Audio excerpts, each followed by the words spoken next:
Hey there everybody, and welcome to this presentation on intermittent fasting and its impact on circadian rhythms, chronic pain, mental health, and more. I'm your host, Dr. Dawn-Elise Snipes. In this video, we're going to define what is meant by intermittent fasting. We'll explore the impact of intermittent fasting on the body and the brain. We'll review some diseases and conditions that are currently being addressed with intermittent fasting, and finish up by talking about some contraindications, or who shouldn't use intermittent fasting. Of course, it's important to remember that any changes to your diet or exercise routine should always be reviewed with your doctor. So let's talk about intermittent fasting. It has become a very common phrase among people these days, but what does it mean and why did it come to be of such prominence? Well, during evolution, people whose brains and bodies functioned well in a fasted state were more successful in acquiring food for survival and reproduction. So think about those cavemen, the ones who were able to successfully hunt and do what they needed to do in a fasted state were the ones that survived. The ones that sort of lost all ability to do anything when they were hungry, they didn't do so well. With fasting, our blood sugar reserves are reduced and ketones are produced from fat. A lot of people are familiar with the term ketones because of the ketogenic diets that are out there. Intermittent fasting is not necessarily a ketogenic diet, but during the fasting phase, ketones are produced. When the ketones are produced from fat, the body can switch to a cellular fuel source of the ketones instead of using glucose, which causes adaptations in the body and brain that they found enhance the body's resistance to stress, injury, and disease, and even enhances cognitive and physical performance in the fasted state. Wow, who knew? There are two basic varieties of the intermittent fasting diet. The TF, or time-restricted feeding type, is when people restrict their feeding to a particular number of hours per day. So they may fast for 16 hours and eat during an 8-hour window, or they may fast for 18 hours and eat during a 6-hour window. You see where we're going. Ultimately, the research has indicated that for intermittent fasting to be effective for most people, the fasting window should be at least 14 hours. The fasting window can be planned during nighttime to help people maintain their circadian rhythm and make it easier to comply. I know I find it really hard to fast all day long. Sometimes people do it, especially for religious reasons, and there are certain benefits to fasting during the day. However, I personally find it more difficult not to eat during the day. Another variety of intermittent fasting is called alternate day fasting. 24-hour fasting periods, which are characterized by eating 25% of your caloric needs. So if you normally require 2,000 calories to maintain your weight, you're only going to ingest 500 calories on that fasting day. The next day, you're going to eat as normal. And this can be repeated 2 or 3 times a week. During intermittent fasting, there are marked metabolic changes, which is really kind of cool to see how our body adapts to the stressors of not having food, but also how it adapts and how fasting actually impacts our circadian rhythms and our hormones. When we go into a fasting, glucose levels, our blood sugar levels, are elevated during feeding. So after you eat, your body uses some of that blood sugar, it stores what it needs to, and then your blood sugar levels remain high for about 6 hours after your feeding period ends. Once fasting begins, the available glucose decreases as your body goes through it, and insulin and IGF-1, the insulin-like growth factor 1 levels, are also reduced. eventually the glucose stores are exhausted. Your blood sugar stores are exhausted. We've all been to that place where we don't have any blood sugar left. We feel like our blood sugar is really low. And this is usually after about 10 to 14 non-exercising hours. It's fewer hours if the person is exercising, but if they're not exercising, after about 10 to 14 hours of fasting, then the body switches over to using ketones as a primary source of fuel. Fatty acids and ketones become the main source of energy for the cells. The transition is called intermittent metabolic switching, or glucose to ketone switchover. So what we see here is basically switching fuel sources. And for a lot of us, our bodies are not used to that. So when it does switch over, when our blood sugar gets low, it's really hard for our body to switch over to ketones because it's not used to doing that. Intermittent fasting strengthens our ability, or makes our body more effective and efficient at switching over fuel sources. So after somebody is engaged in intermittent fasting for a while, a lot of times they find it's much easier to do. They don't even notice the switch from glucose to ketones. How does intermittent fasting impact the body? In a lot of ways. Blood pressure improvement is seen during the period of the intermittent fasting. If the person practices intermittent fasting for a month or 2 months or whatever, and they are maintaining those windows of fasting and eating, blood pressure stays down. If they stop doing the intermittent fasting and they go back to eating kind of willy-nilly whenever, and they don't have those fasting windows, then blood pressure resumes where it was prior to the intermittent fasting.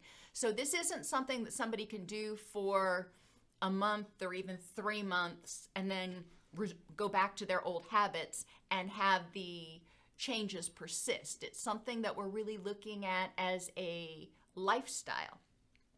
Not everybody's willing to commit to it, but some people are. So I figured we'd talk about it a little bit more.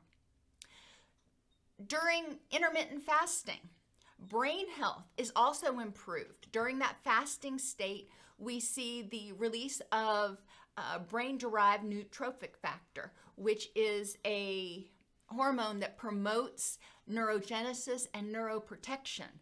So it's going in there and it's starting to protect all those neurons. Remember, we've talked in other videos about how we're under stress.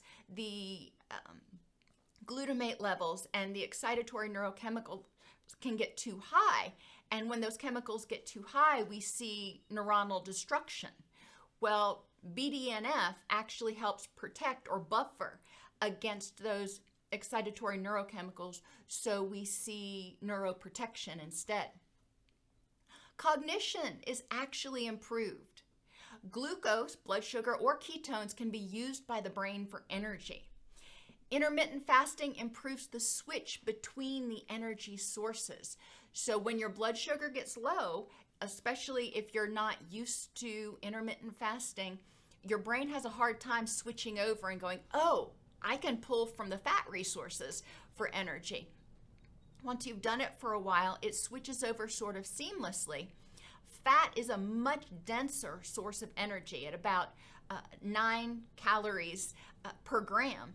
So with all the fat that we have in our bodies, even people who are quite lean, you've got some fat that can go a long way to supporting thinking and supporting cognition. Circadian rhythms are also altered in accordance with the feeding schedule.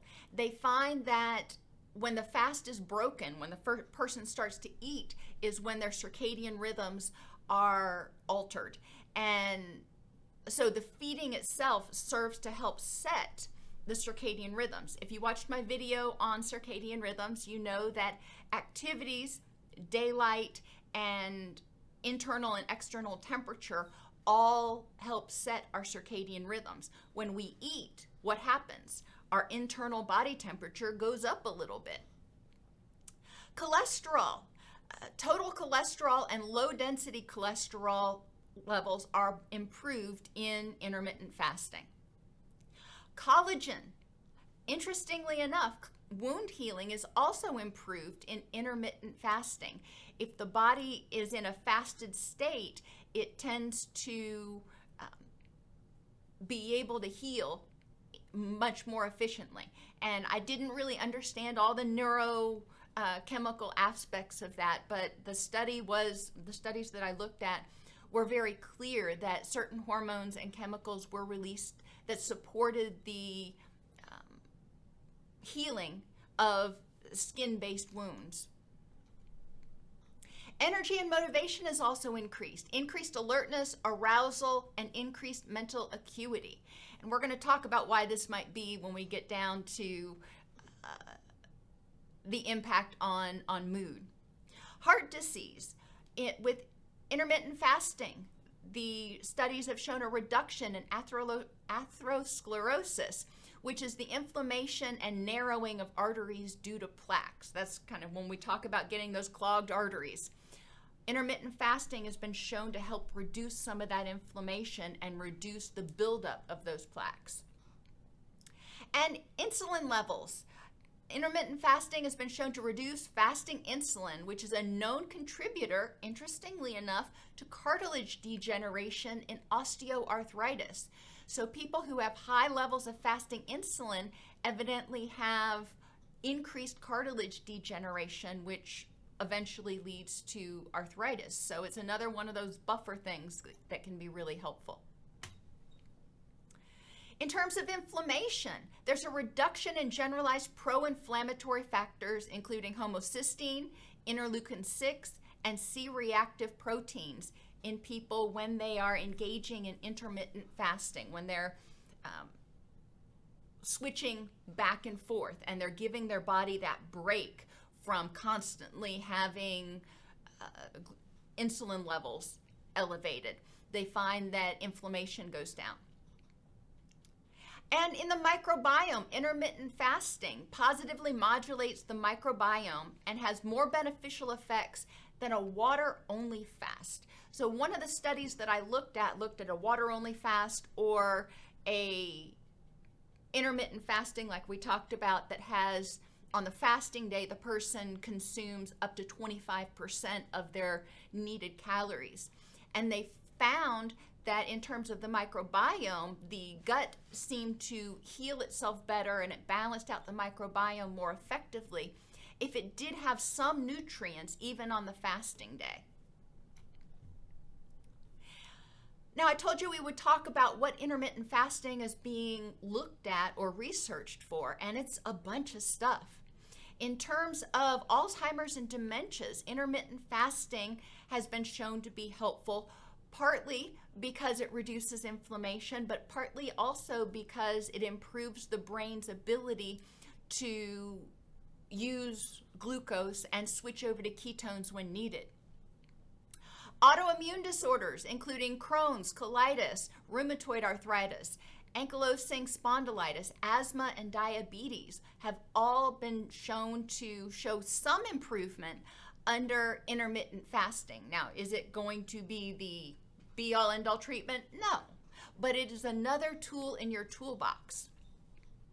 In people with intestinal disorders like Crohn's and colitis, intermittent fasting may promote intestinal regeneration, partly because during part of the day, part of the 24-hour cycle, the intestines have a break and they're able to heal, but also because the inflammatory factors are reduced, so they don't have as much inflammation going on, which means there's not as much stress.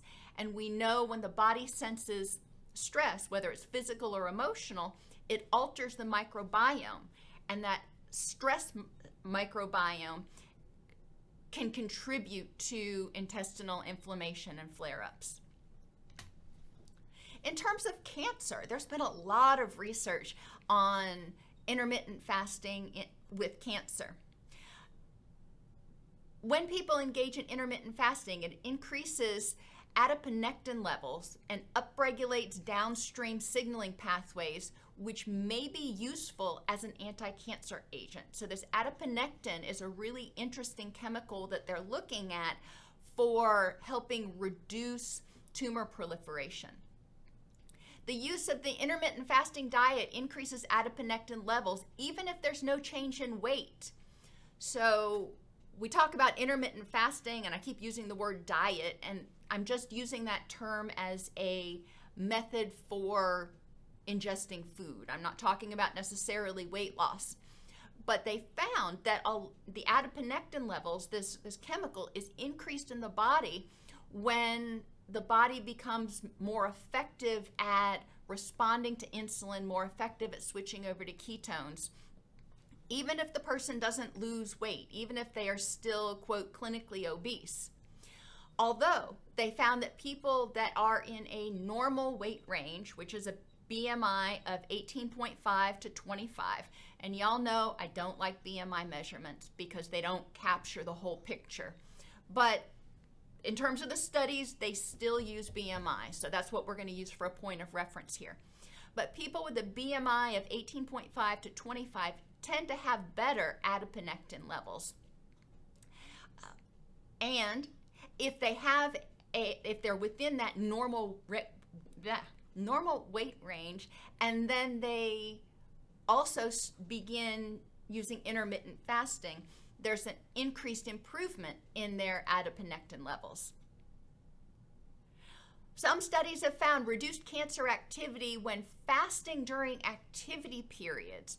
So a couple of the studies I looked at were studies in which the people ate before daylight, they fasted all day long, and then they ate again at sundown and repeated the cycle. And they found that this tended to be super helpful for addressing cancer in some people. Now, they don't quite understand why fasting at different times and for different periods, the timing and amount of fasting impacts different cancers in different people. So it's something definitely to discuss with your oncologist. However, the research is somewhat promising for people who are trying to prevent cancer, that if they engage in intermittent fasting, that it might help increase those adiponectin levels and serve as a protective factor. Is it going to completely prevent it? Probably not. But it's, again, another tool in the toolbox. We already talked about intermittent fasting to help lower cholesterol levels. It's not just oats that lower cholesterol or statins. Intermittent fasting has been shown to be very, very helpful at reducing cholesterol levels in people of all ages. It's been shown to be helpful at reducing blood pressure and atherosclerosis. I don't know why I can't say that today. And we talked about that one already. And intermittent fasting has also been looked at in terms of chronic pain. And it's not just because intermittent fasting is associated with a reduction in inflammatory cytokines. It's also associated with an increase in our endogenous endorphins, our natural painkillers, as well as neurotransmitter-mediated volume control. In other videos, I've talked about serotonin, for example, as a neurotransmitter that's associated with pain perception. When people's serotonin levels are too low, their pain tolerance is also a lot lower. When their serotonin levels are in normal range for them, their pain tolerance tends to be a lot higher. When people engage in intermittent fasting, one of the effects, and one of the most promising effects in my field, is the fact that it's been shown to increase levels of serotonin, norepinephrine, and dopamine. Now, again, these are systemic levels, not necessarily just in the brain, but it is encouraging to note that the levels of these monoamines, these chemicals, increase in response to intermittent fasting. When serotonin goes up, for example, especially in the brain, there is the ability to basically turn down the volume of the pain. It increases the person's pain threshold, however you want to put it. But the increases in serotonin, norepinephrine, and dopamine also are significantly correlated with people's mood. What do we look at when we talk about antidepressant medications? Selective serotonin, norepinephrine, and dopamine reuptake inhibitors. what those medications do is make those neurochemicals more available. Well, intermittent fasting does that. Intermittent fasting in a couple of studies was shown to increase mood and perceptions of well-being within 7 to 10 days of starting the intermittent fasting protocol, as opposed to antidepressants, which can take up to 6 weeks. Can antidepressants be taken in conjunction with intermittent fasting? Sure, probably. It's something to discuss with your treatment team, whether that might be a useful component of your regimen. It is important to note that short-term fasting may have negative effects. When people select a fasting window that is too long, or for the initial couple of days, especially if they're fasting during the day, they may experience a significant amount of frustration and irritability, especially if those people were using food to self-medicate their depression to increase their serotonin and dopamine. Then being blocked from that can actually make them feel worse in the short term. This is another one of those times where you've got to weigh the costs and benefits, but also consider the timing. Some people who find that the short-term fasting, they get cranky and much more irritable and maybe even more depressed in the short term, find that if they do the fasting overnight, they stop eating at 4 or 5 in the afternoon, then they go to bed, they sleep, they get up, and then they begin eating at 8 or 9 the next day. It's not nearly as distressful to them. Epilepsy and fibromyalgia have also been shown to be positively impacted by intermittent fasting. And polycystic ovarian syndrome has also been positively affected by intermittent fasting, because during the intermittent fasting periods, testosterone is reduced and ovarian inflammation is also reduced. So both of those work together to improve the hormonal and ovarian health profile of people with PCOS. In a lot of the subjects that were studied, their hormonal cycles actually returned to normal and they resumed menstruation once they began intermittent fasting.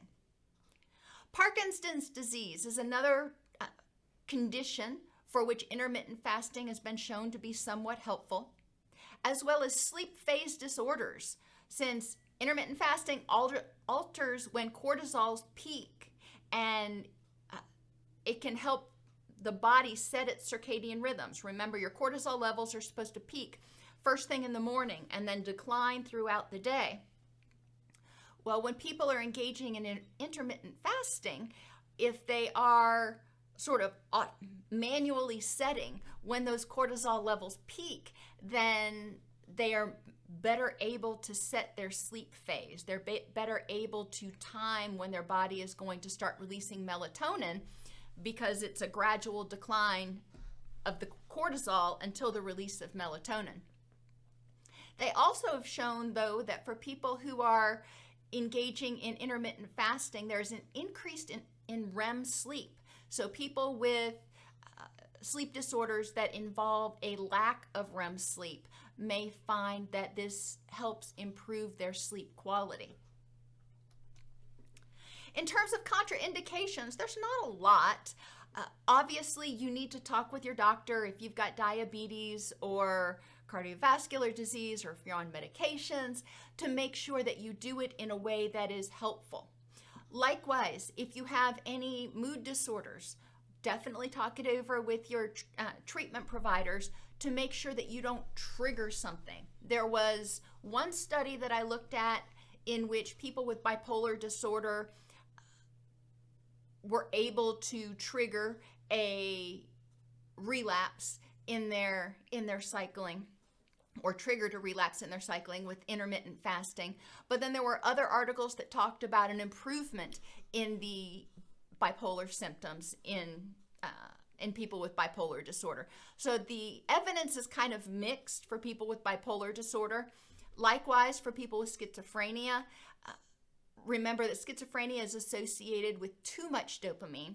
So intermittent fasting may trigger a relapse of psychotic symptoms or a worsening of psychotic symptoms because part of what it does is increase dopamine levels. So there was an article that cautioned against intermittent fasting, especially unsupervised, in people with schizophrenia. In people who are pregnant, intermittent fasting is something to be seriously discussed with your obstetrician because it may have negative effects on the fetus. And for people with eating disorders, it's kind of dicey here because people with eating disorders tend to become very focused on what they're eating and sometimes obsessive about eating schedules and eating regimens. So this can actually feed into those symptoms and exacerbate or trigger a relapse in people who have a history of eating disorders, which is, again, the reason that it's important to talk to your medical team prior to starting intermittent fasting or any other dietary change. Intermittent fasting promotes a regular cycle of feeding and fasting, which helps set your circadian rhythms, including hormones like cortisol, ghrelin and leptin, your hunger and satiation hormones, and testosterone. Intermittent fasting has been associated with positive changes in mood, sleep quality, energy, partly because of an improved sleep quality, cardiovascular risk factors, inflammatory markers, A1C or blood sugar levels, pain perception, and wound healing. The timing and size of the eat-fast window should be discussed with your medical team to optimize the beneficial effects for you.